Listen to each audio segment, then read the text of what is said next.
Guys, welcome back! So, ito na nga. May 1 hour pa ako bago ako mag-start mag-trabaho.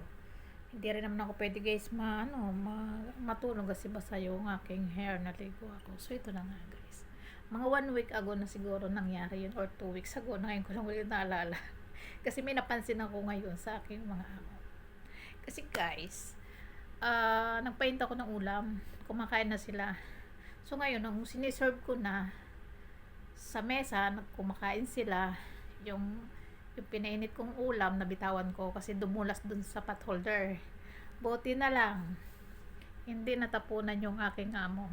Sa ano lang na, nabagsak sa carpet. Tapos natilamsikan yung amo ko sa paa.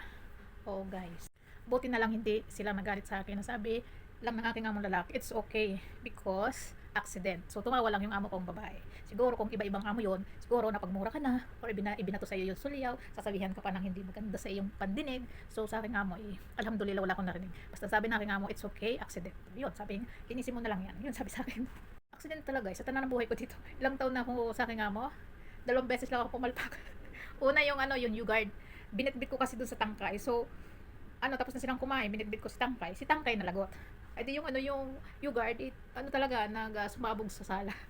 Sabi ng aking mga amo, lagi na lang sinasabi na, it's okay, no problem, you're clean. Oh. Naku, buti na lang guys ang mga amo, napakabait. Hindi pa ako namumura ng mga yan, mulat sa pool na tumungtong ako dito, hindi pa. Ewan ko lang, kapag ako yung nakatalikod na, hindi rin natin masabi, diba? So, yun na, natutuwa lang ako. Kasi, swerte pa rin ako sa mga bossing ko talaga.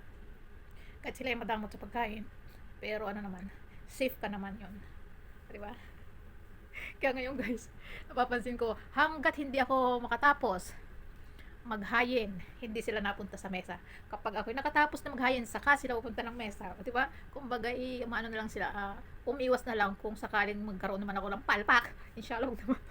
Inshallah, wag na.